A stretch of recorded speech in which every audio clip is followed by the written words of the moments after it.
வாழை தன்வளம் நாங்கள் எழுதுவோம். வாழை என்னென்ன கொடுக்குது, மனிதனுக்கு எடுத்துக்கு என்னென்ன கொடுக்குது, வாழை இலை கொடுக்குது, வாழை இலை கொடுக்குது, வாழை காய் கொடுக்குது, ஆமாம், அப்புறம் வாழை பூ கொடுக்குது, ஆமாம், வாழை பழம் கொடுக்குது, வாழை மட்டும் நிறைய இருக்காது. அப்புறம் வாழை குறுத்து வெட்டிட்டீங்கன்னா அதில் வர்ற தண்ணியை சாப்பிட்டீங்கன்னா கிட்லிக்கிற கண்ணில் காணாம போயிடும். நீங்கள் 7 லட்சம் செலவு பண்ணி 2 லட்சம் செலவு பண்ணி லேசரில் அதெல்லாம் ஒன்றும் பண்ண வேண்டியதில்லை. அது 3 வேளை 4 வேளை இளநீரில் கலந்து சாப்பிட்டாலே கரைஞ்சி போயிடும். அப்போ அவளை செய்தேன். அது எதுக்கு மாணவர்களுக்கு கொடுக்குறாங்க அப்படின்னா, நானே இவளை செய்கிறேன் ஓரறிவு, நீ என்ன பண்ணேன்னு அதை உணர்றதுக்காக தான். ஆனால் அதை வாத்தியார் சொல்ல மாட்டார், கல்வித்துறையை சொல்ல மாட்டார். ஏன்னா மார்க் எடுக்கணும், அதுக்காக அந்த பர்பஸ்க்காக தான். அது என்ன சொல்ல வருது. அதே மாதிரி தண்ணி, நார் மேற்கொண்டு தேங்காய், இளநீர் எல்லாமே இருக்காது. தேங்காய் பழம் ஒன்று இருந்தாலே போதுமே. ஐயர்ல பிராமின்ஸ் அபிஷேகம் பண்றாங்களா? யாரையாவது ஒல்லியா இருக்காங்க பார்த்துருக்கீங்களா? பார்த்துருக்கேன், ஒல்லியான ஆட்களும் இருக்காங்க. ஏன்னா அதுல எல்லாமே இருக்காது. எல்லா மினரல்ஸ் இருக்கு, புரோட்டீன்ஸ் இருக்கு, கார்போஹைட்ரேட்ஸ் இருக்கு, ஃபேட்ஸ் இருக்கு. ஆமா, தேங்காயில எல்லாமே இருக்கு. அதனால தேங்காய் பழம் அது எதுக்குன்னா, தன்னை தன்வரலாறு நான் இவ்வளோ உங்களுக்கு உதவி பண்றேன், நீங்க என்ன பண்றீங்க, அந்த அந்த இதெல்லாம் சொல்லி கொடுக்குறேன். சரி, அது போனா போட்டோம். நான் என்ன சொல்றேன், 6 தன் வரலாறு இருக்கிறது, வாழை தன் வரலாறு இருக்கிறது, தென்னை தன் வரலாறு, இதெல்லாம் எழுதிட்டான். ஆனா முக்கியமானது வாத்தியார் சொல்லல. என்னன்னா, நான் வந்த வரலாறு சொல்லல. நான் வந்த வரலாறு நீ எப்படிடா வந்தேன்னு சொல்லல. எனக்கு முன்னாடி இருக்கிறது வாழை தன் வரலாறு சொல்லிச்சு, தென்னை தன் வரலாறு சொல்லிச்சு, 6 தன் வரலாறு சொல்லிச்சு. நான் வந்த வரலாறு நான் எழுதல. நீங்க சொல்லிருக்கீங்களா? இல்ல, சொல்லல. இப்ப சொல்லுங்க, நீங்க வந்த வரலாறு சொல்லுங்க. நீங்க யாரு, என்ன, உங்களை பத்தி சொல்லுங்க. என்ன சொல்றது இதுல? அதாவது நான் வந்த வரலாறு அது எப்படி, உங்களை பத்தி நீங்க சொல்லுங்க. யார்? நான் இந்த உலகத்துக்கு நான் பிறந்து வளர்ந்துருக்கேன்.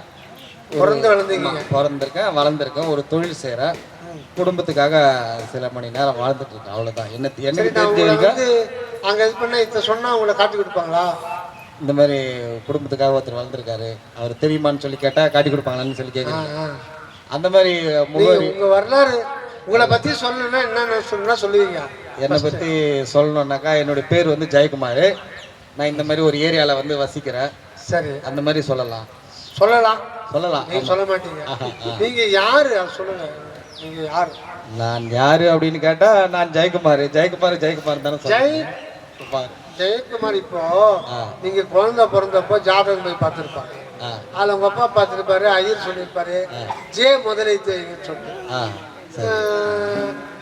ஜெயக்குமார் ஜபக்குமார் வச்சிருக்கலாம், ஜெகநாதன் வச்சிருக்கலாம், ஜபமணின்னு வச்சிருக்கலாம், ஜெயலலிதா வச்சிருக்கலாம். ஆம்பளை பார்த்து வைக்க முடியாது. அங்க ஜே வச்சு வச்சிருக்கலாம். அது கற்பனை. அந்த நேரத்துல உங்க அப்பா என்ன திங்க் பண்றாரோ வந்தது. அது தேவையில்லை. பெயர் தேவையில்லை. பெயர் வைக்கலனாலும் எத்தனை நாள் பேர் வச்சாங்க? ஒரு 16-17 நாள்ல ஒரு பேர் வச்சிருக்கோம். அதுக்கு முன்னாடி இருந்தீங்கல்ல? ஆமா. பெயர் வைக்கிறதுக்கு முன்னாடி நீங்க இருந்தீங்கல்ல? இருந்தேன். அத சொல்லுங்க. குழந்தை பருவத்துல இருந்திருப்பேன் நான். நீங்க என்ன பருவத்துல இருந்தீங்கன்னு கேட்கல. நான் ஒரு சாதாரண ஒரு மனித ஆத்மா அப்படின்னு கூட சொல்லியிருக்கலாம். அப்போ மனித ஆத்மா ஆடு ஆத்மா, மாடு ஆத்மா, பன்னி ஆத்மா, தனித்தனி ஆத்மா இருக்கா? இல்லை, நான் குழந்தையா பிறந்திருக்கல, அதான் 6 அறிவு மனிதரா ஆயிட்டப்பா. கேட்கிற கேள்விக்கு கரெக்டா தெளிவா. நீங்க யார்? நான் யார்? மனிதன் தான். அப்படிதான் சொல்லணும். நான் மனுஷன் தானே. அப்போ மனிதன். நான் உங்க இனத்தை கேட்டேன்னா, இப்போ ஒரு ஆட்டை பார்த்து நீ என்ன அப்படின்னா, அது பேச தெரியாது. அது இன்னும் ஆடு, இது மாடு, இந்த பக்கம் மேய்து, அது பால் மாடு. அந்த இனத்துக்கு பேர் மாடு. அது பன்றி, அது குரங்கு. தெருக்கு போனா நாய் குறைக்குது, அது என்ன நாய். நீங்க உங்களுடைய இனத்தை பேரு கேட்கல. நான் பர்சனலா நீங்க யாரு அப்படின்னு கேட்கறேன். இல்லை, எனக்கு இவ்வளவு தெரிஞ்ச வரைக்கும் நான் சொல்லிட்டேன் நான் யாரு அப்படின்றத. ஒண்ணுமே சொல்லல. இவ்வளோ தெரிஞ்சு என்னது தெரிஞ்சீங்க? உங்க பேரு சொல்றீங்க, ஊரை சொல்றீங்க, ஆட்டோ டிரைவர்ன்றீங்க, அது கேட்கல. நீங்க யார்? நான் ஒரு மனுஷன் சொல்லியிருக்கேன். அதான் இப்ப உங்க இனத்தை பேர் சொல்லாதீங்க. இனம் வேணான்றீங்க. சரி, நான் ஒரு ஆட்டு இனம் மாட்டு இனம் நான் கேட்க, உங்க இனத்தை பத்தி நான் கேட்கல. நீங்க எந்த இனம்? இப்பதானே அவர் ரவிக்குமாரையா சொன்னாரு, தோபாசாமி சொன்ன பூரா ஆடு போது பாரு, இதை பாரு மாடு போது பாரு, அதை பண்ணி போது பாரு, அதெல்லாம் நான் கேட்கல. நீங்க என்னன்னு கேட்கல. நீங்க யார்? நாம யாருன்னு கேட்டா சொல்றான். நீங்க யார்? நான் யாருன்னு நீங்க ஒரு கேள்வி கேட்டிருக்கீங்க. இப்பதான் காது எனக்கு தான் காது கொஞ்சம் கம்மியா கேட்கும். இல்ல எனக்கு நல்லதா கேட்கும். ஆனா அந்த கேள்விக்கு வந்து எனக்கு பதில் சொல்ல தெரியல. நான் ஒத்துக்கிறேன். நான் என் கேள்வி உங்களுக்கு புரிய வேண்டாங்க. நீங்க இருக்கிறீங்களா? நான் இருக்கிறேன். நீங்க இருக்கிறது ஏதாவது சந்தேகம் இருக்கா? இல்ல இல்ல, கிளியரா இருக்கீங்களா? நீங்க யாருன்னு சொல்லுங்க. நீங்க இருக்கிறவர் யாருன்னு சொல்லுங்க. நான் இங்க இருக்கிறது வந்து யாருன்னு ஒரு கேள்வி கேட்டிருக்காரு. எனக்கு தெரிஞ்ச வரைக்கும் இவ்வளவு பதில் சொல்லியிருக்கிறேன். ஆனா இதெல்லாம் பதில் கிடையாது. நீ வந்து மனுஷன்றது இனத்தின் பெயரு, ஆடு மாடு குதிரை குரங்கு இதெல்லாம் சொல்றீங்க. இருந்தாலும் நீங்க யாருன்னு சொல்லி ஒரு கேள்வி கேட்குறீங்க. எனக்கு தெரியல. இதே கேள்வி நான் உங்களுக்கு திருப்பி கேட்குறேன். இப்போ எனக்கு வந்து கேள்வி தெரியல, ஆனா இதுக்கான விளக்கத்தை வந்து தெரிஞ்சுக்கணும்ட்டு ஒரு ஆசைப்படுறேன். இப்போ நீங்க பரீட்சை 10வது எழுதுறீங்க.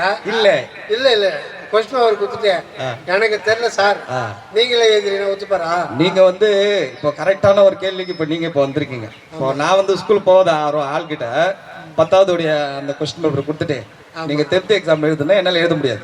சரி, நான் வந்து ஒரு 3வது வரைக்கும் படிச்சிருக்கேன், ஒரு 2வது வரைக்கும் படிச்சிருக்கேன். எல்கேஜி யூகேஜி போயிருக்கேன்னா நீங்க அந்த கொஸ்டின் கொடுத்து கேள்வி கேட்டா நான் கரெக்டா சொல்றேன். கரெக்டா? இதுக்கு வகுப்புக்கு எல்லாம் போக வேண்டியதெல்லாம் ஒண்ணு இல்லைங்க. நீங்க இருக்கீங்கல்ல? நான் இருக்கிறேன், கண்டிப்பா இருக்கிறேன். நீங்க எப்படி, நீங்க ஏன் இருக்கிறீங்க, எப்படி இருக்கிறீங்க அப்படிங்கிறது மட்டும் சொல்லுங்க. நான் தான் இவ்வளவு சொல்லிட்டேனே, சாதாரண ஒரு மனுஷனா இருக்கிறேன். நான் மனித புழுவா இருக்கிறேன். சாதாரணம் அசாதாரணம் இந்த வார்த்தையெல்லாம் தூக்கி குப்பையில போட்டுட்டேன். அது நமக்கு தேவையில்லை, வேண்டாம். மனுஷன் தேவையில்லை. சரி, நீங்க இருக்கீங்க. இப்ப எதனா ஒண்ணு என்னாவது கிள்றீங்க. கிள்ற உங்களுக்கு என்ன ஆகுது? தொடு உணர்வு. ஓ, தொடு உணர்வு தான் இருக்கா? ஐயா ஒரு பிளேட் எடுத்தாங்க, அதோட ஒரு தொடு உணர்வு. இல்ல இப்போ நீங்க வந்து இப்போ என்ன ஃபீல் பண்றீங்க? இப்போ வந்து வலி இருக்கு. வலிக்குது? வலிக்குது. எங்க வலிக்குது? கையில. கையில வலிக்குது? ஆமா. யாருக்கு வலிக்குது? எனக்கு தான் வலிக்குது. உங்களுக்கு வலிக்குது? எங்க வலிக்குது? கையில. நீங்க எங்க இருக்கீங்க? நான் இங்க உட்காந்துருக்கேன் சேர்ல. இங்க வலிக்குது. யாருக்கு வலிக்குது? எனக்கு. அந்த எனக்குன்றீங்கள, அந்த எனக்கு என்ன என்ன சொல்லுங்க. அந்த எனக்கு என்ன சார்? எனக்கு வலிக்குதுன்னு சொல்றீங்க இல்லையா? ஆமா. அந்த எனக்கு என்ன சொல்லுங்க. அதுதான் எனக்கு தெரியல, எனக்கு அதனுடைய விளக்கம் தெரியல. எனக்கு தெரியாம எதுக்கு வார்த்தையை உபயோகப்படுத்துறீங்க? தெரியாத வார்த்தையை எல்லாரும் உபயோகப்படுத்துறாங்க, அதனால நானும் உபயோகப்படுத்துறேன். இப்போ எனக்கு பசிக்குது அப்படின்னும் போது நான் எனக்கு தானே சொல்ல முடியும். அவருக்கு பசிக்குதா, ஜெயக்குமாருக்கு பசிக்குதா அப்படி சொல்ல முடியாது. எனக்குன்றது அதான் நான். உங்களுக்கு வலிக்குது? வலிக்குது. எங்க வலிக்குது? கையில. கையில வலிக்குது. யாருக்கு வலிக்குது? எனக்கு. எனக்கு வலிக்குது. எனக்கு வலிக்குது. நீங்க எங்க இருக்கிறீங்க? நான் இங்க உட்காந்துருக்கேன் சேர்ல. அப்ப சேர் ஃபுல்லா வலிக்குதா? சேர்ல வலிக்கல, கையில மட்டும் தான் வலிக்குது. அந்த இடத்துல மட்டும் வலிக்குது? ஆமா. அதுவும் நீங்க கிள்ளதுனால அந்த இடம் வலிக்குது. கிள்ளலன்னா வலிச்சிருக்காது. எனக்கு வலிக்கிறது உங்களுக்கு தானே வலிக்குது? ஆமா, எனக்கு தான் வலிக்குது. அந்த நீங்க எங்க இருக்கிறீங்க நீங்கன்னு கேக்குறான். நான் வந்து இந்த உடலுக்குள்ளதான் இருக்கிறேன், உள் ஒளியா இருக்கிறேன். நான் இந்த கதையெல்லாம் இன்னும் சப்ஜெக்டுக்கே போல. சரி, ஓகே. ஜனங்கள் மகாஜனங்களே இல்ல, யாரும் வரல. உள்ளொலி பத்தி தெரிஞ்சுக்கிறதுக்கு யாரும் வரல. இப்படி வாங்க, இந்த ஸ்பீக்கர் பக்கத்துல இருக்காங்க. சொல்லுங்க ஐயா. உள்ளொலி பத்தி நம்ம இப்ப தெரிஞ்சுக்க வேண்டாம். சரி, நம்ம யாருன்னு தெரிஞ்சுக்கணும், அதுதான் முக்கியம். உண்மையா நல்ல ஒரு விஷயம் இது. நம்ம யாருன்னு தெரிஞ்சுக்கிட்டு வாழ்ந்தா வாழ்க்கையில துன்பம் கிடையாது. துன்பம் நமக்கு ஏன் வருது, நோய் நொடி ஏன் வருது, சோதனை ஏன் வருது அப்படின்னா ஊழ்வினை, அஜாக்கிரதை, ஒழுக்கமின்மை, இப்படி எத்தனையோ சொல்லிட்டு போலாம். ஆனா ஞானிகள் என்ன சொல்றாங்கன்னா, அது துன்பம் எந்த ரூபத்துல வந்தாலும் சரி, வியாதியா வந்தாலும் சரி, ஊழ்வினையா வந்தாலும் சரி, இல்ல அக்கம் பக்கத்துல பகையா இருந்தாலும் சரி, கடன் சொல்லையா இருந்தாலும் சரி, இருக்கிற வேலை கைவிட்டு போனாலும் சரி, இல்ல வேலை கிடைக்காம அது சாயந்தரம் தான். சொல்லுங்க டைம் இருக்கு 6 மணிக்கு. இல்லை, எனக்கு தண்ணி தேவைப்படுது, தண்ணி கேட்டேன். சரி சரி. ஆக இப்போ என்ன சொன்ன மறந்துட்டேன். இடையில தண்ணி ஒண்ணு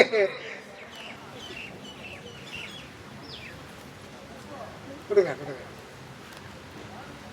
நீங்க தான் ஜாஸ்தியா பேசியிருக்கீங்க, நீங்க அதிகமா பேசியிருக்கீங்க. இனிமேல் தான் உங்களுக்கு இருக்குது, எனக்கு வர வசமா மாட்டீங்க. ஆனா தண்ணி பார்த்தீங்கன்னா என்ன குடிக்க வச்சிருக்கீங்க நீங்க. சரி, என்ன பேச மறந்து போச்சு. இப்போ சொல்லுங்க. நீங்க இந்த உலகத்துக்கு வந்திருக்கீங்க. ஆமா, எல்லாரும் வரோம். நம்மளாம் எங்கிருந்து வர்றோம், எங்க போறோம் அப்படி சொல்லுங்க. நான் வந்து காலையில பார்த்தீங்கன்னா வீட்டை விட்டு வெளியே வந்துடுறேன், திருப்பி சாயந்தரம் 8-9 ஆச்சுன்னா வீட்டுக்கு போயிரு. இவ்வளவு விஷயம் மட்டும்தான் எனக்கு தெரியுது. உலகத்துல நீங்க பிறந்தீங்க. ஆமா. என்ன டேட்ல பிறந்தீங்க? 4/5/1978 பிறந்திருக்கேன். 78. அதுக்கு முன்னாடி எங்க இருந்தீங்க அதான் கேக்குறேன். அது எனக்கு தெரியலையா, அது தெரியல. அதுக்கப்புறமா எங்க போவேன் அப்படின்றதும் அது எனக்கு தெரியல. அப்ப பிறந்தது மட்டும் தெரியுதா? Date of birth 4/5/1978. சாட்சி உங்களுக்கு வேணும்னாக்கா ஒரு 2 பேரை கூட்டிட்டு வந்து நிரூபிக்கலாம் உங்ககிட்ட. அந்த எனக்கு வந்து சர்டிபிகேட் கொடுத்தாரு இல்லைங்களா, அந்த டேட்ல பிறந்திருக்காங்க. சர்டிபிகேட் பார்த்தே போதுமே, அவரையும் நேர்ல கூட கூட்டு வந்து நம்ம நிரூபிக்கலாம். நான் வந்து பார்த்தேன். இப்போ நீங்க பிறந்ததை நான் வந்து சர்டிபிகேட் நான் பார்த்துருக்கேன். நீங்க எப்படி தெரிஞ்சுக்கிட்டீங்க? நான் தெரியுமா நீங்க எந்த வினாடியில இருந்து இந்த உலகத்துல இருக்க தொடங்குனீங்க உங்களுக்கு தெரியுமா? அது எனக்கு தெரியாது. தாய் வயிற்றுல வந்துட்டீங்க. ஆமா. எப்ப வந்தீங்கன்னு உங்களுக்கு தெரியுமா? தெரியாது. ஏன் தெரியாது? நான் தான் குழந்தை பருவத்தில் இருக்கும்போது எதுவுமே தெரியாது எனக்கு. எப்படி என்னை வளர்த்தாங்க எதுவுமே எனக்கு தெரியாது. ஒரு குறிப்பிட்ட வயசு, ஒரு 7-8 வயசுக்கு அப்புறமேட்டுக்கு தான் அந்த நினைவாற்றலே எனக்கு இருக்கும் ஓரளவுக்கு. இப்போ நம்ம இங்கேருந்து காஞ்சிபுரம் சின்ன வயசில் நான் போயிருக்கேன். அப்போ அதுக்கு முன்னாடி நிறைய வாட்டி என்னை கூட்டிட்டு வந்திருப்பாங்க. அப்போல்லாம் பதிவுகள் இருந்திருக்கிறதுக்கு வாய்ப்பு இல்லை. ஒரு 7-8 வயசுக்கு அப்புறமேட்டுக்கா காஞ்சிபுரத்துக்கு கூட்டின்னு போயிட்டு வந்தது என்னுடைய பதிவில் இருக்கும். ஏன்னா அப்போது நினைவாற்றல் வந்து கொஞ்சம் ஜாஸ்தியாக இருக்கும். அதனால இந்த மாதிரி எங்கள் அப்பா எங்கள் அம்மாவும் கூப்பிட்டு வந்துருக்காங்க. என்ன கேட்குறேன்னா, சொல்லுங்க. இது வந்து பெரிய விவகாரம் முடிச்சதெல்லாம் இல்லை. நீங்க இந்த உலகத்துக்கு வர்றீங்க, வந்தீங்கன்னா வரும்பொழுதே அழுதுட்டு தான் வந்தீங்க. அது எனக்கு தெரியாது ஐயா. நான் அழுதுன்னு அழுதிட்டு வந்தேன்னு எனக்கு. நீங்க தானே அழுதீங்க? ஆமா.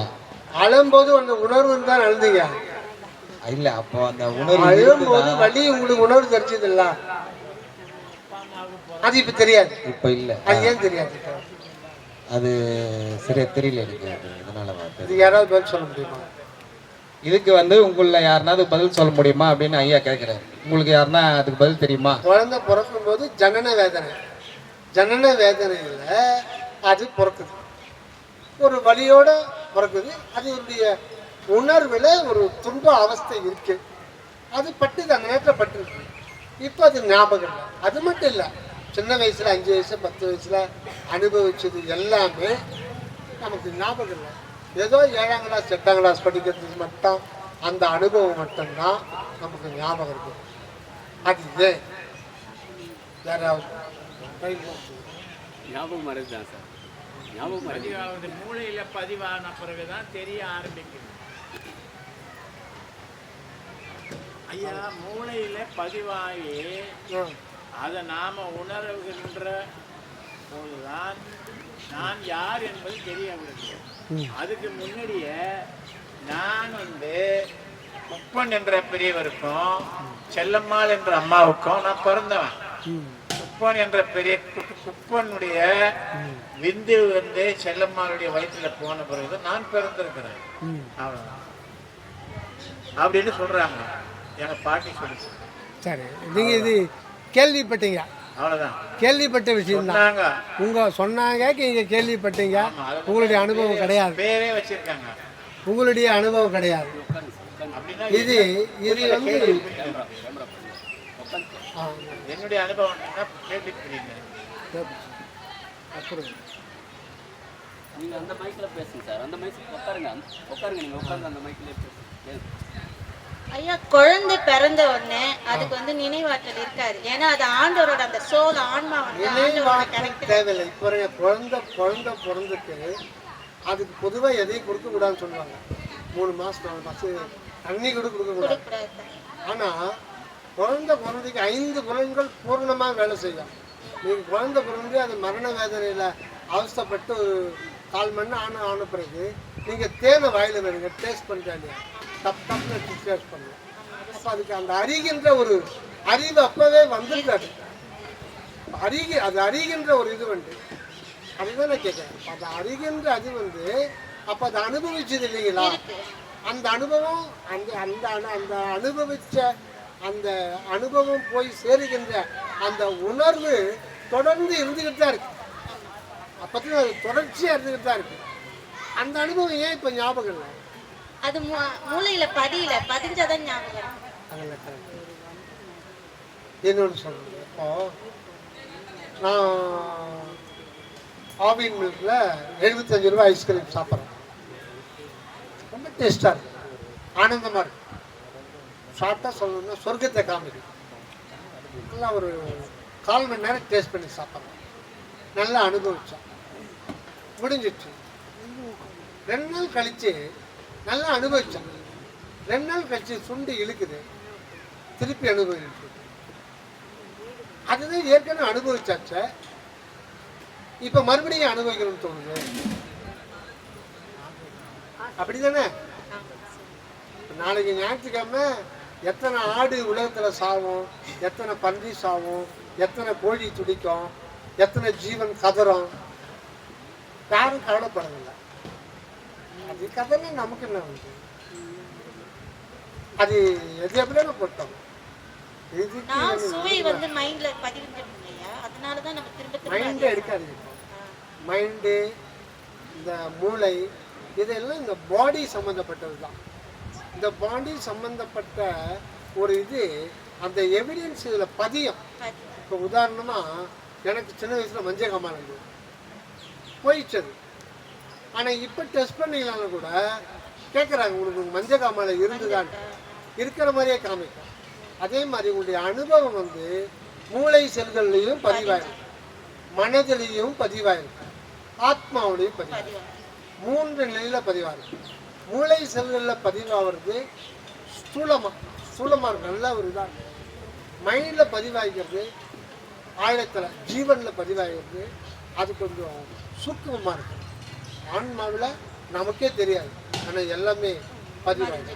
இப்போ நான் என்ன சொல்கிறேன்னா, இப்போ இந்த உலகத்தில் இருக்கிற நாம எல்லாருமே விரும்புறது என்னன்னா, நான் சுகமாக இருக்கேன், நான் வந்து சுகமாக இருக்கணும், எப்போ சுகமாக இருக்கணும் விரும்புகிறேன். அது ஏன் இப்போ நான் உதாரணமாக சொல்கிறேன். என் பெரிய பையன் இப்போ கல்யாணம் ஆகி 3 வருஷம் ஆகுது. நான் எல்லாம் சின்ன வயதில் டெஸ்ட் பண்ணுவேன். அவனுக்கு ஒரு 4 மாதம் 5 மாதம் இருக்கும்போது ஸ்வீட்டு, அது எனக்கு ஞாபகம் இல்லை, ஆனால் ஏதோ ஒரு ஸ்வீட்டை வைக்கிறேன். அவனுக்கு வந்து சில பார்க்குறான், நல்லா இன்ட்ரெஸ்டாக போட்டு இது பண்ணுறான். அதை ஃபஸ்ட் டைம் அவன் 3 மாதத்துக்கு நினைக்கிறான். அப்புறம் ஒரு 2 வாரம் கழித்து மறுபடியும் வாங்கி இது பண்ணுறான், நல்லா இது பண்ணுறான். வச்சுட்டு கொஞ்ச நேரம் பண்ணுறான், எடுத்துருவான். சும்மா சின்ன பிட்டு போதில் எடுத்துருவான். அப்படியே பார்ப்பான். அவனுக்குள்ள என்ன இருக்கும் அந்த குழந்தைக்குள்ள, இவன் ஏன் அப்பா இந்த மாதிரி பண்ணுறான், விட்டு எடுக்கிறான் அப்படின்னு இருக்கு. பட்டு அதை தடுக்க தெரியாது.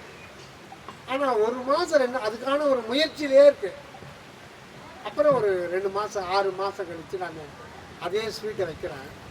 வச்சுட்டு கொஞ்ச நேரம் போட்டு ரெகுலராக அப்பப்போ செய்வேன். எடுக்கும்போது அந்த குழந்தைக்கு கையை பிடிக்க தெரியாது. இப்போ என்ன பண்ணுறான், கையை பிடிச்சிக்கிறான். அது மெதுவாக எடுக்காத, கையை பிடிச்சிக்கிறான். இப்போ நீங்கள் டெஸ்ட் பண்ணலாம் குழந்தைங்க. ஏன்னா தொடர்ச்சியா தான் இன்பமாக இருக்க வேண்டும். அது நினைக்கிறேன். அது எல்லோருக்குமே இயல்பா இருக்கு. ஏதாவது என்னுடைய இருப்பு நான் எப்பொழுதுமே சுகமாக இருக்க வேண்டும், அதுதான் எல்லோரும் விரும்புறோம். அது ஏன்? கஷ்டப்பட யாரும் தயாரா இருக்க மாட்டாங்கல்ல. ஏமா கஷ்டப்பட யாரும் தயாரா இருக்க மாட்டாங்கல்ல. சுகத்தை தான் விரும்பும் மனசு. புரியல.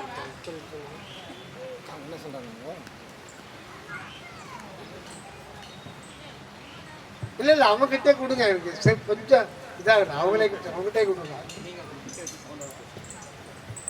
கஷ்டப்பட யாரும் தயாரா இருக்க மாட்டாங்க. துன்பம், துன்பப்பட யாரும் தயாரா இருக்க துன்பப்பட யாரும் தயாரில்லை. ஆமா. சுகத்தை தான் விரும்புவாங்க. விரும்பல. இன்பம், இன்பம் வந்து இது இன்பமாக இருக்குதுன்னு சொல்லிட்டு நாம முடிவு பண்றோமா?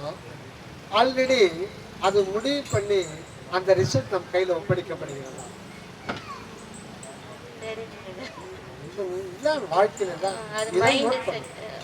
இப்போ நீங்கள் வந்து ஒரு ஹோட்டலுக்கு போனீங்க, ஒரு புதிய ஒரு இது சொல்கிறாங்க, ஒரு புதுசாக மசாலா நெய் மசாலா ரோஸ்ட் சரவண பவனோட ரொம்ப டேஸ்டாக இருக்கும், 150 ரூபா. சாப்பிட்டா அதான் சொர்க்கத்தை காட்டு, ஆனந்தமாக இருக்கும். இன்னும் பல விஷயம் நம்ம நோட் பண்ணாமே இருக்கோம். அது ஏன்? இப்போ அதை சுவைக்கிறீங்க, அது ஒரு சுகத்தை கொடுக்குது. சுகம் எந்த இடத்துல உங்களுக்கு அனுபவம் ஆகும்? மூளையில தான் பதியும். இருக்குது, அதை விடுங்க. பொதுவாக நாக்கில் மனசுல ஒரு சந்தோஷம் கிடைக்கும். நாக்கில் வைக்கிறீங்க, ஆமா ஆனால் நாக்கில் தான் இனிக்குதுன்னு டாக்டர் சொல்கிறாங்க. ஆமா. நாக்கில் இனிக்கல. நீங்கள் இங்கே இறங்கும் பொழுது, இந்த மீன் டைம் இங்கேருந்து இங்கே போகும்போது தான் நாக்கில் இனிக்கும். 5%, 7%, 10%. ஆனால் இந்த நிலை இங்கே இறங்கும் போது தான் நீங்கள் 100% பூரணமாக அனுபவிக்கீங்க. அந்த அனுபவிக்கிறது ஒரு 2 செகண்ட் தான் இருக்கும்.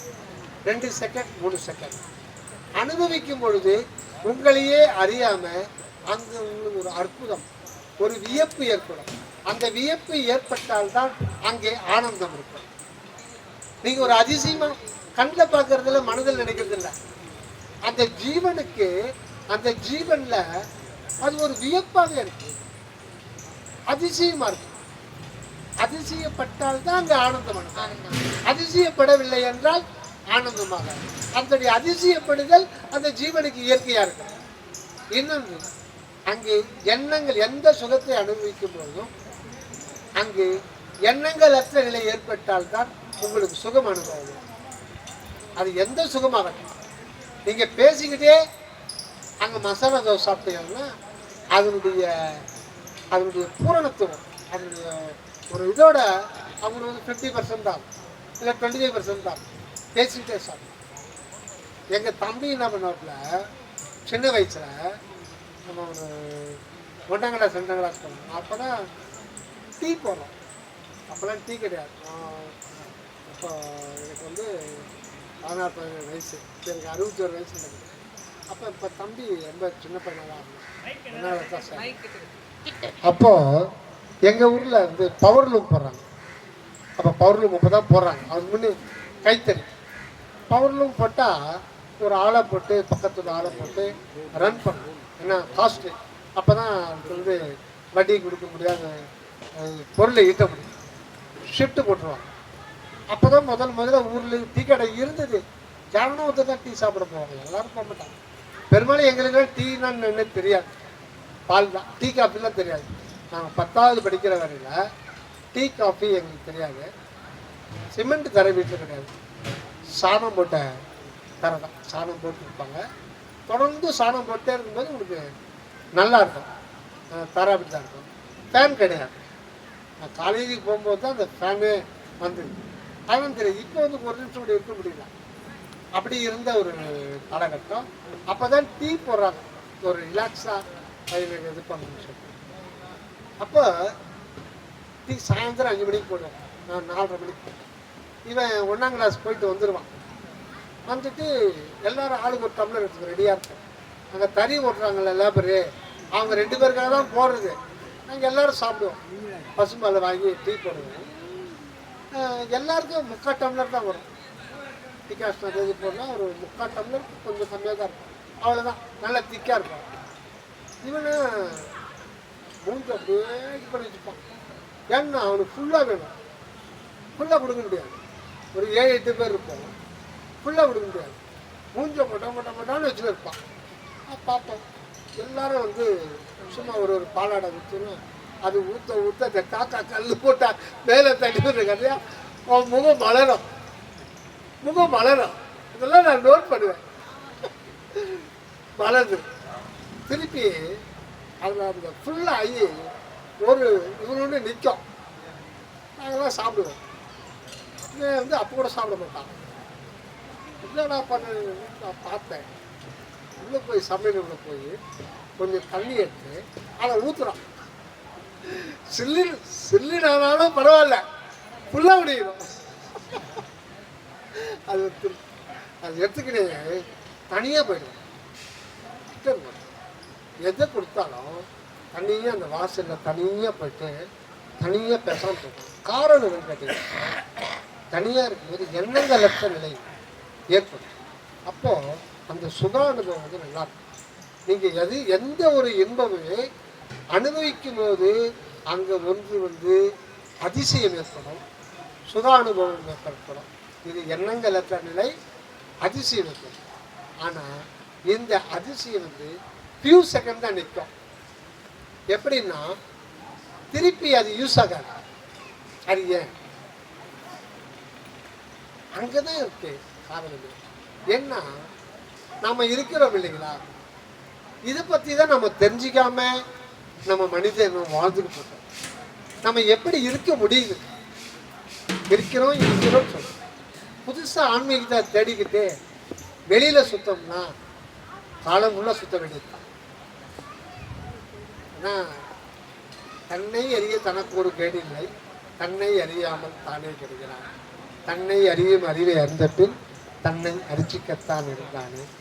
என்னை அறிந்திலன் இத்தனை காலம், என்னை அறிந்திலன் இத்தனை காலம், என்னை அறிந்த பின் ஏதும் அறிந்திலன். ஏதும் அறிந்திலன்னா பிரிது ஏதும் அறிந்திலன். அங்கே முன்னாடி போடணும். பிரிது எனக்கு அந்நியமாக எதையும் அறிந்திலேன் அந்த வார்த்தையை போட்டால் தான் நான் சென்டென்ஸ். என்னை அறிந்த பின் ஏதும் அறிந்திலேன்னா அங்கே பொருளே வராது. என்னை அறிந்த பின் பிராக்கெட்டில் பிரிது போடணும். பிரிது ஏதும் அறிந்தது எல்லாமே தானாகவே இருக்கிற ஒரு நிலை தான். அதுதான் அந்த நிலை தான் நாம் மனிதன் ஒவ்வொருத்தருமே அடைய வேண்டிய நிலை. இப்போ நம்ம ஏன் தொடர்ந்து இன்பமாக இருக்கிற விரும்பினோம் அப்படின்றத நம்ம பார்ப்போம். இப்ப இருக்கிறேன் அப்படின்றது என்ன, அதுதான் நான் சொல்றேன். இருக்கிறேன்றதுதான் நான்.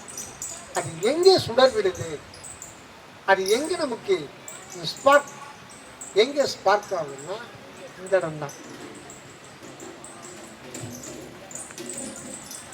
இந்த இடம் தான்.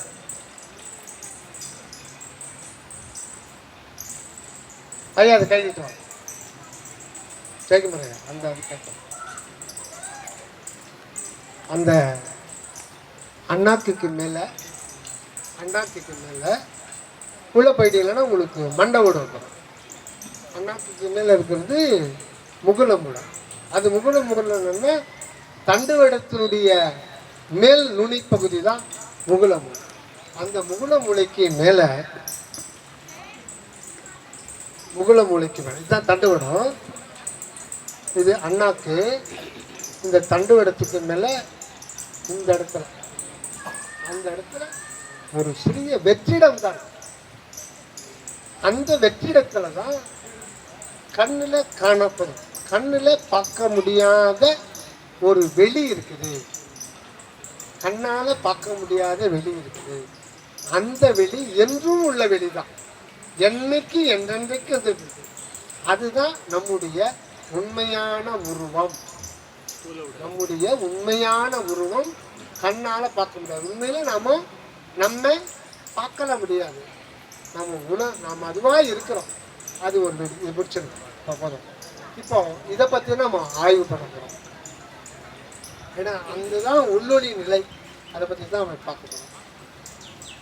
ஆனா நாம் அறியாத போது கூட நாம் அதுவாகத்தான் இருக்கிறோம். இதுதான் சுத்த சன்மார்க்க வரலாறு சொல்றது.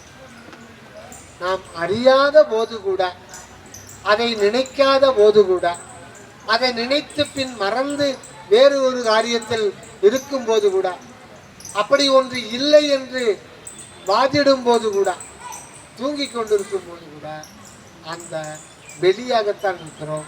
அந்த வெளிக்கு பேர் தான் அறிவு. அதுதான் நம்ம தெரியாத இருக்கிறதுனால சிதம்பர ரகசியம் சொல்லுவோம். சிதம்பர ரகசியம், சிதம்பர ரகசியம் அப்படின்னு சொல்றோம். அது என்ன சிதம்பர ரகசியம்? தமிழகத்தில் சிதம்பர ரகசியம்ன்ற வார்த்தை தெரியாத ஆளே இருக்க மாட்டாங்க. ஆனால் என்னன்னு தெரியாது. ஆனால் என்னன்னு தெரியாத இருக்கிற நாமும் அந்த ரகசியமாகத்தான் நாம் இருக்கிறோம். ஏற்கனவே அந்த என்னால் அறியப்படாத எனது ரகசியமாகத்தான் அது இருக்கிறது. அதுதான் இப்போ சிதம்பரம் ரகசியன்ற வார்த்தை விட்டுருங்க. அது வந்து ரகசிய பொருளாக சிதம்பரம்ன்றது என்ன? சித்து அம்பரம், சித்து அம்பரம், இது இரண்டு சொற்கள் இணைக்கப்பட்ட பின்தான் சிதம்பரம்ன்ற ஒரு வார்த்தை. சித்து அப்படின்னா அறிவு, சித்து அப்படின்னா அறிவு. அது சுருக்கமான வார்த்தை.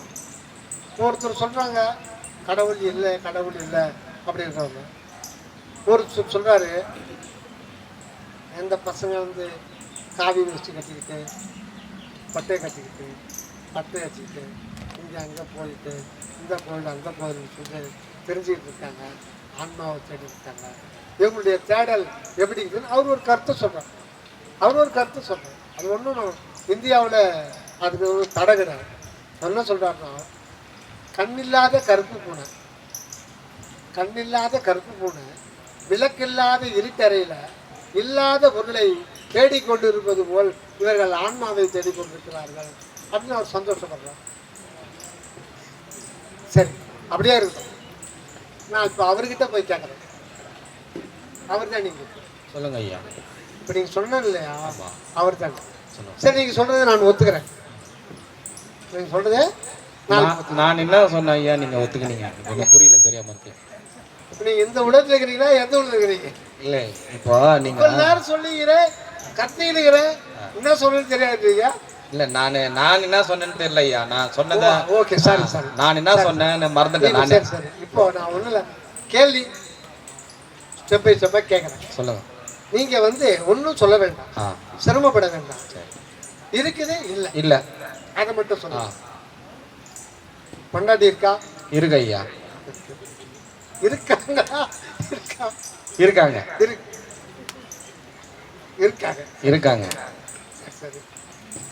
குழந்தை இருக்கா?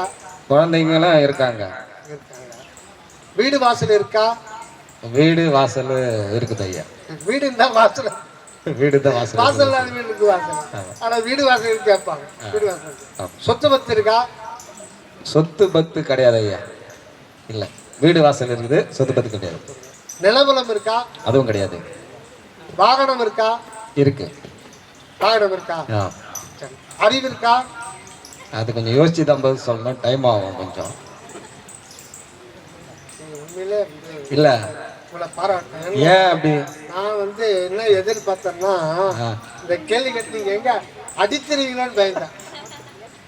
இல்லை, நான் வந்து ஒரு சில நேரத்தில் அறிவு உள்ள மனிதனா நடந்துக்கிறேன்.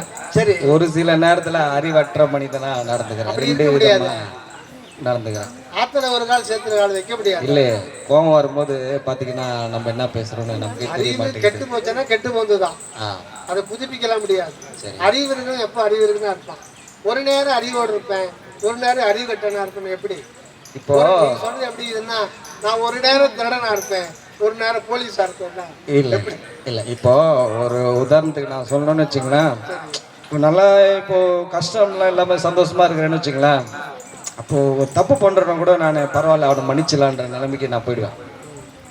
இதே நான் ரொம்ப மனவேதனை மன கஷ்டத்தோடு இருக்கிறேன்னா தேவையில்லாத இப்போ நீங்கள் எதிர்க்கு வந்தீங்கன்னா கூட உங்களுக்கு கூட நான் திட்டிடுவேன். இவருக்கு என்ன, இவருக்கு வேறு வேலையே இல்லை, இவர் கூப்பிட்டு வச்சு எதனா சொல்லிக்கினே இருப்பார், அப்படின்னு என்னை பெத்த அம்மா இருக்காங்க இல்லையா, அவங்களையும் கூட திட்டியிருக்கிறேன் சம்டைம். இல்லை இல்லை, நான் என்ன நினச்சேன், நீங்கள் அறிவு இருக்கான்னு கேட்ட உடனே நீங்கள் அச்சு வயசில் போகிறீங்கன்னு சொல்லிட்டு பயந்துக்கிட்டு தான் கேட்டேன். பரவாயில்ல, பெரும்பாலும் அறிவு இருக்கான்னு கேட்டா கோபம் வரும் பெரும்பாலும். ஏன்னா அறிவு தான் உங்களுடைய உண்மை. அறிவு தான் நீங்க, அறிவு அல்லது உணர்வு தான் நீங்க. அந்த அறிவு தான் சித்து அப்படின்னாங்க. அதைத்தான் ஆன்மான். தப்பாயா? இல்ல கரெக்ட் தான். கரெக்ட் தானே? கரெக்ட் தான். அப்போ பேரை தான் மாற்றி சொல்லியிருக்காங்க. பேரை தான் மாற்றிருக்காங்க. அறிவு இல்லைன்னா ஆன்மா இல்லைன்னு, அந்த ஆன்மா அறிவு தான் ஆன்மான்னு சொல்றாங்க. சரி விட்டுடு, அறிவு இல்லைன்னு ஒத்துக்க முடியுமா? அறிவு இல்லைன்னு அறிவு இருக்கு, அறிவு இருக்கு. காட்ட முடியுமா எனக்கு? நீங்க கேள்வி கேட்டீங்கன்னா கரெக்டா பதில் சொல்றேன்னு வச்சுங்களேன். அறிவு இருக்குன்றீங்க, எனக்கு காட்ட முடியுமா உங்க அறிவை? காட்ட முடியும். எப்படி காட்டுவீங்க? நீங்க எதனா ஒரு கேள்வி கேட்டீங்கன்னா பதில் சொல்றேன்ல, அதெல்லாம் வேணாம். அது வேற, அறிவு இருக்கு. அறிவை வந்து காட்ட முடியாது ஐயா, அதை உணர்த்த தான் முடியும். கேள்வி பதிலால உணர்த்த முடியும். அறிவை வந்து எடுத்து காட்ட. கேள்வியே கேட்கல, எந்த கேள்வி கேட்கறேன். சரி, அப்ப உங்களுக்கு அறிவு இருக்கும்ல? அறிவு இருக்கு. அந்த அறிவை காட்டுங்க. நான் கேள்வி வேணாம், விடை வேண்டாம், உங்க அறிவு மட்டும் காட்டுங்க. அறிவு அது எப்படி காட்டுறது? எனக்கு காட்டுறது எனக்கு தெரியல. அறிவை வந்து எடுத்து வெளியில அறிவை காட்ட முடியாது, கடவுளை காட்டி கொடுக்க முடியாது. கடவுளும் காட்சி பொருள் அல்ல. கடவுளை காட்டி கொடுக்க முடியாது. கடவுள் காட்சி பொருள் அல்ல. கடவுளை முன்னிலைப்படுத்த முடியாது. இது யார் சொல்றது? மணிவாசர் சொல்றார். தோன்றா பெருமையனே புலன்களுக்கு தோன்ற மாட்டார். புலன்களுக்கு இறைவன் தோன்ற மாட்டார். நீங்க உத்து போய் மூலவரை பார்த்துருக்கீங்களா? தோன்ற மாட்டார். மனதுக்கும் தோன்ற மாட்டார். மனதுக்கும் இறைவன் தோன்ற மாட்டார். ஏன் அவர் தோன்றா பெருமை? அப்ப யாருக்கு தான் தோன்றார்? யாருக்குமே தோன்ற மாட்டார். யாருக்குமே தோன்ற மாட்டார். இது ரொம்ப சாமி.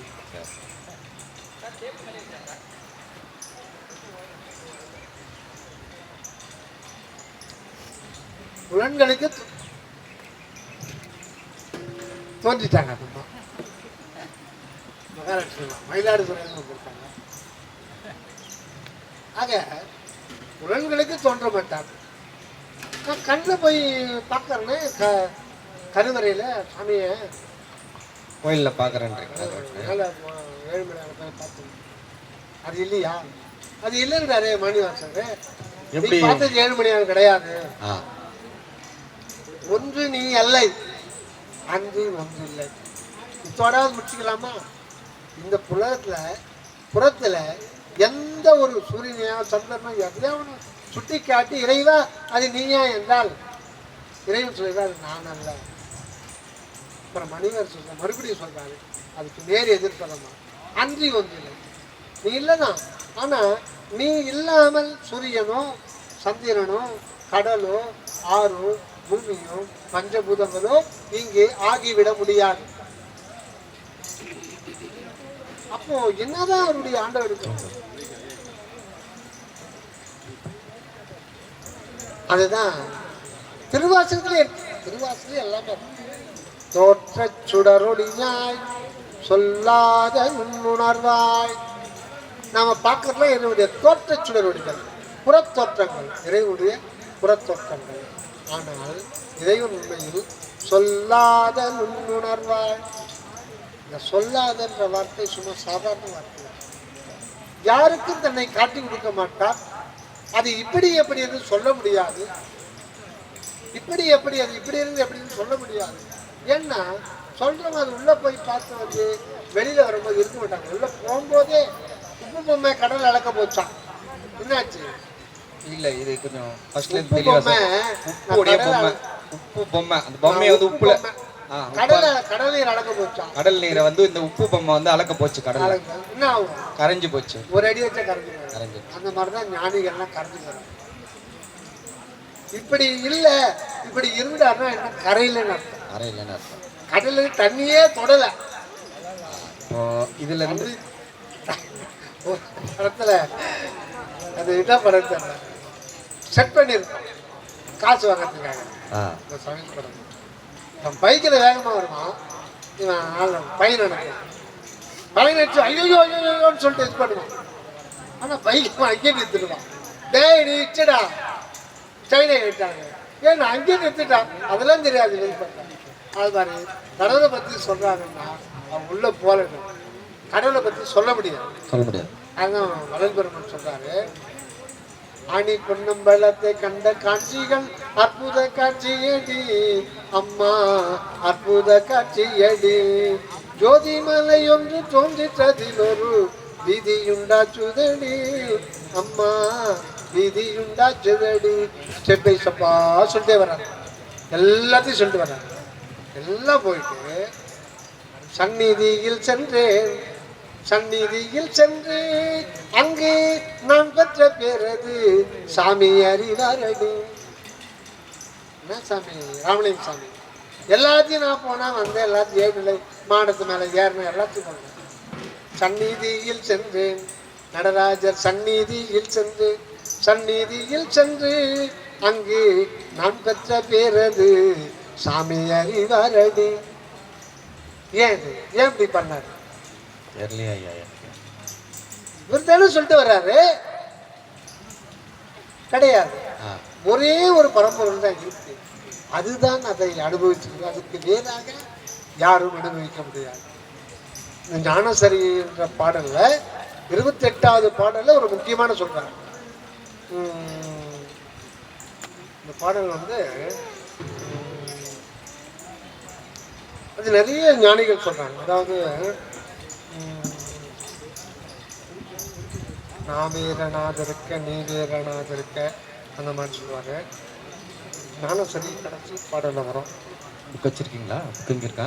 இதுல மணிவாசர் சொல்றாரு. மணிவாசர் என்ன சொல்றாருன்னா, இன்றன கருளி இருள் கடிந்து உள்ளத்தே எழுகின்ற ஞாயிறே ஒன்று இன்றனின் தம்மை நினைப்பற நினைந்தேன் நீயலால் பிரிது மற்றின்மை சென்று சென்று அணுவாய் தேய்ந்து தேய்ந்து ஒன்றாம் திருப்பெருந்துணை உரை சிவனே ஒன்று நீ அல்லை அன்றி ஒன்றுள்ளை யாருனை அறிய இருப்பாரே.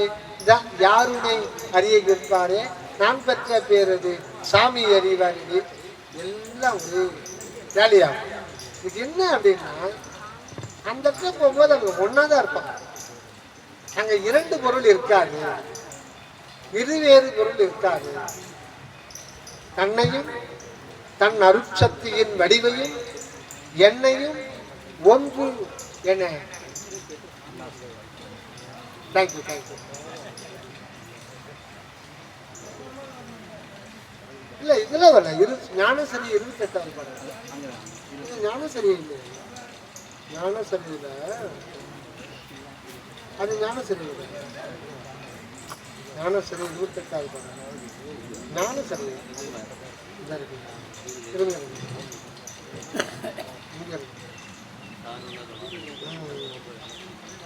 அந்த ஞானசரியை பார்த்தோம். ஏன்னா ஞானிகள் எல்லாமே ஒரு முக்கியமான ஒரு இதுல வந்து ஒன்னா கரெக்டான வார்த்தை.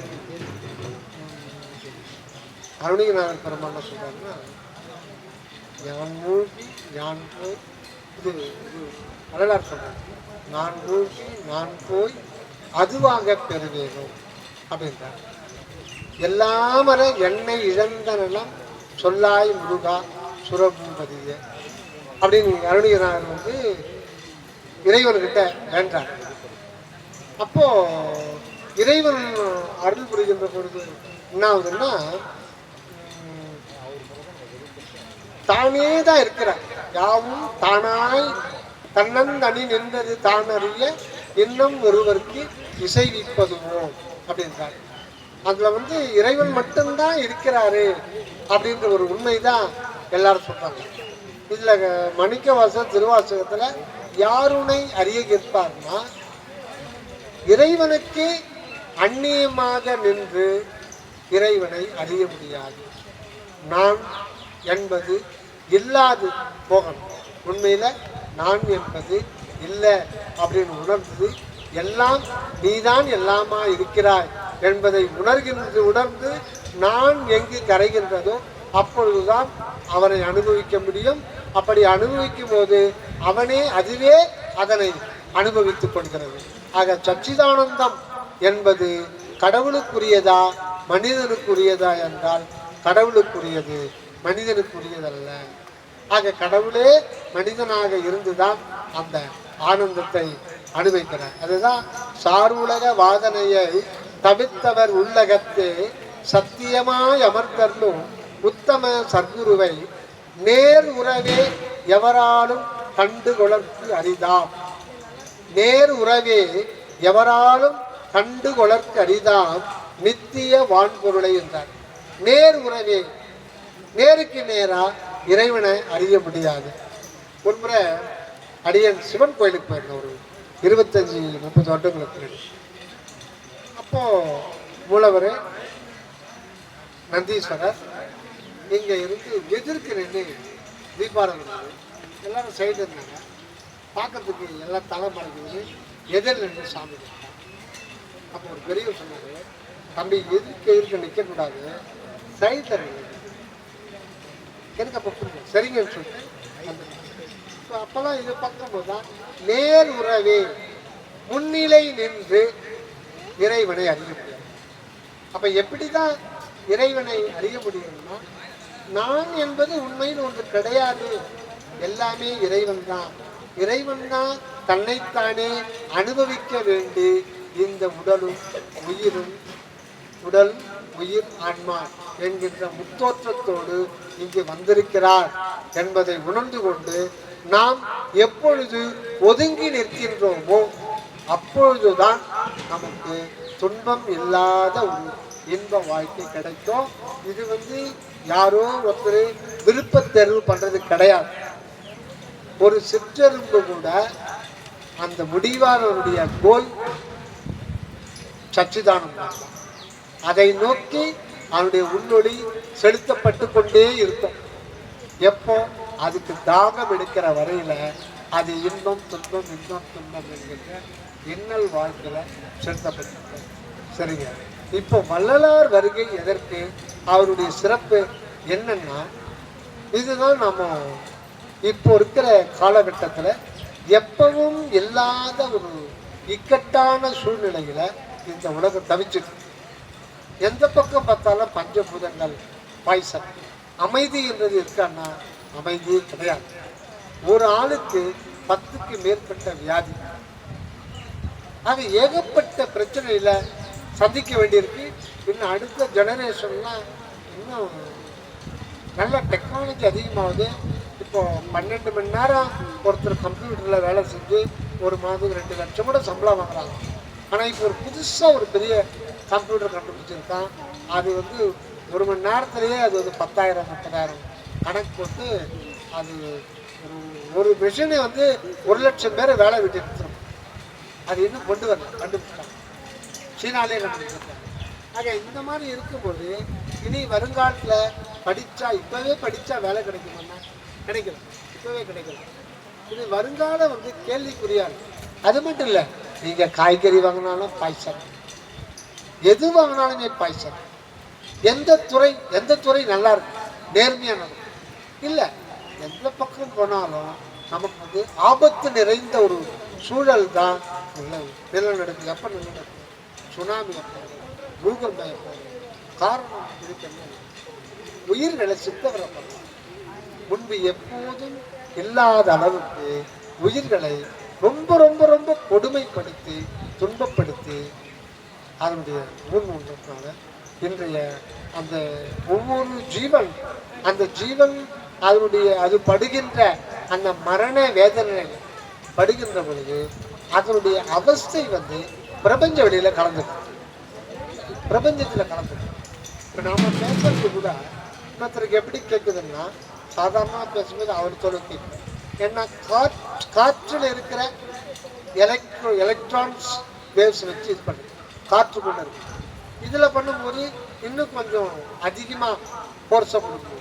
ஆனால் இப்போவே இந்த நேரத்துலேயே இந்த பூமியில் எல்லோருமே கேட்கணும்னா அது electro magnetic waves. Per second 3 லட்சம் கிலோமீட்டர் வேகத்தில் போகுது. ஆக இப்போ நம்ம பேசுறது செல்லில் பேசுறது அது உலகம் ஃபுல்லாக அந்த இதில் பரவிட்டு அந்த எலக்ட்ரோமேக்னெட் அதனுடைய செய்தி.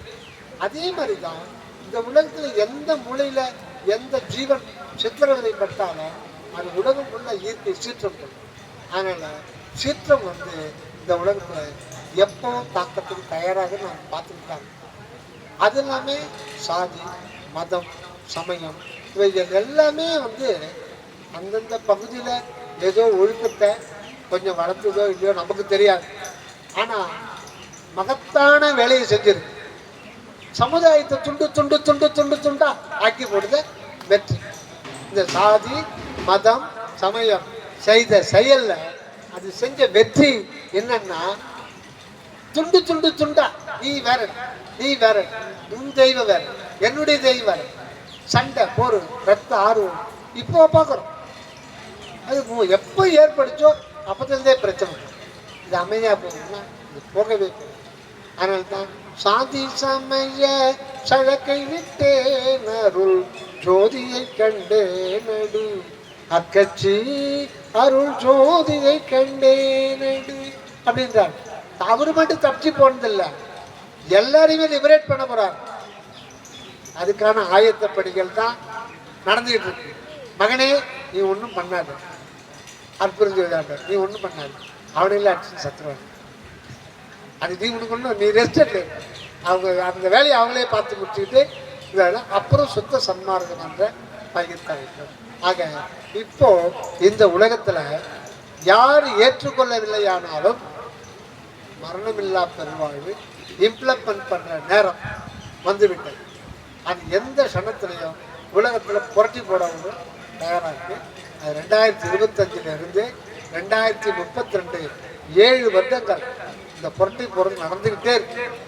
ஒருத்தரும் நிம்மதியாக இருக்க முடியாது. யார் நிம்மதியாக இருக்காங்க முடிக்கும் அப்படின்னா சிற்றவை வாழ்வு குழந்தை அவங்கள ஒன்றும் எதுவுமே பண்ணாது. சிற்றவை வாழ்வு பாய்சனே பூச்சி மருந்து போட்ட நிலையில் நீ சாப்பிட்டா ஒன்றும் பண்ணாது. அந்த மாதிரி ஒரு நிலை வந்து அதனால் சிற்றவை வாழ்வுக்கு வருபவர்கள் இந்த ஒரு ஆபத்தான உலகத்திலிருந்து தப்பிக்கலாம். வேறு வழியில் போகிறவங்களுக்கு பாதுகாப்பு கிடையாது, எந்த விதத்தும் பாதுகாப்பு கிடையாது. அதனால் புற வழிபாட்டு முறைகளெல்லாம் விட்டு விட்டு நம்ம மெய்யகத்துக்கு வந்துடணும். இப்போ நம்ம வந்து ஒரு சப்ஜெக்ட்லேருந்து ஒரு சப்ஜெக்ட் போயிட்டோம்.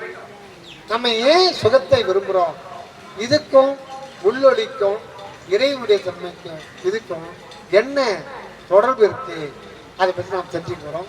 இடையில ஒரு பிரேக் கொடுத்துருக்காரு, ரொம்ப நேரம் கேட்டாலும் இதாகும். இப்போ ஐயா வந்து மறுபடியும் ஐயாவுக்கு முன்னாடி அம்மா வந்திருக்காங்க.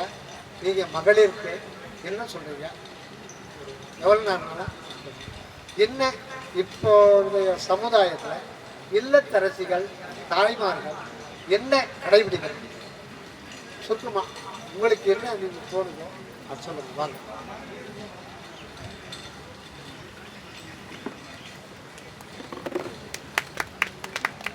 ஐயா அதை கட் பண்ணி போடுங்க, கட் பண்ணிட்டு வாங்க.